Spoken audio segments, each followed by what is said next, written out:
What's up, everybody? So as you can see, I've got my Ruger GP100 Match Champion here. This one is in 38-357. So I figured I'd give a quick overview here about the gun itself and if it's actually worth the money and what would be a reasonable price to pay for one of these versus what I actually paid for this. So I picked this one up for $720 online, which is a decent price. You can definitely find them cheaper now, but it's definitely more difficult to find ones with the adjustable sights than the Novaks. In fact, Brownells actually has a pretty good deal on these right now. You could probably pick one up for around, I think, $660 maybe, less than $700. So it is a good deal if you can get it for that. So what's so different about this one? Well, obviously, you can see visually here that the Match Champion is quite different from the regular GP100, but really that's as far as it goes. There's not a lot beyond that that's different about this. There might be some shimming of the hammer here that makes it different, but some of these may not even come with shims in them. I mean, when I disassembled mine, a shim fell out. There wasn't any other shims on the hammer.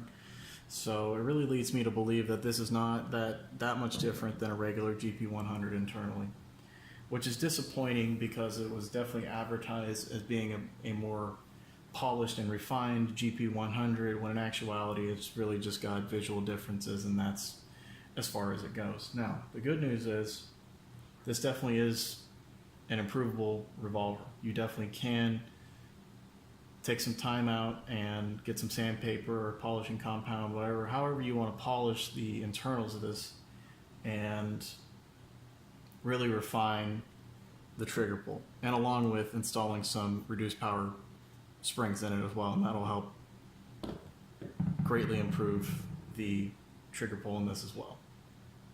So right now, actually, I've got the 8-pound trigger return spring in it, which is significantly reduced the double action pull, and it's actually pretty decent now. There's still kind of a bit of grit at the end that I need to sort out, but the pull is otherwise smooth. It's pretty smooth. It's pretty decent for a revolver. The single action is really great, I would say. Probably around 2.5 pounds. Really no creep in it. Overall, really great. Just really sucks that you have to put that much effort into really refining it, because honestly, that's what I would have expected from the factory, especially with one of these, and for it to be advertised as sort of a semi-custom gun with more attention, for it being polished and worked on, is kind of disappointing. Now, I will say that the lockup on this is great. There definitely is a pretty tight lockup in the cylinder, really a very small gap between your actual barrel and cylinder, so that's great.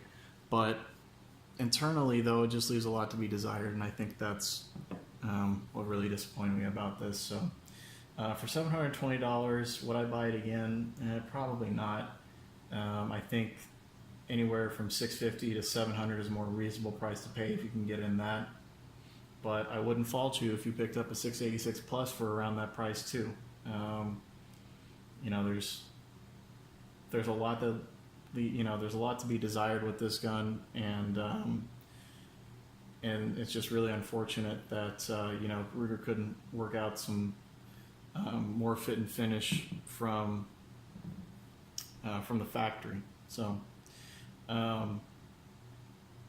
overall, I think this gun is good, but it definitely needs a bit of work, and if you're not afraid to do that, then that's great. Awesome. This gun is definitely a good choice for you, but if you're not looking to have to refine it so much, you probably want to look elsewhere, because this gun definitely still needs a lot of work internally in order to get it to where you want it to be.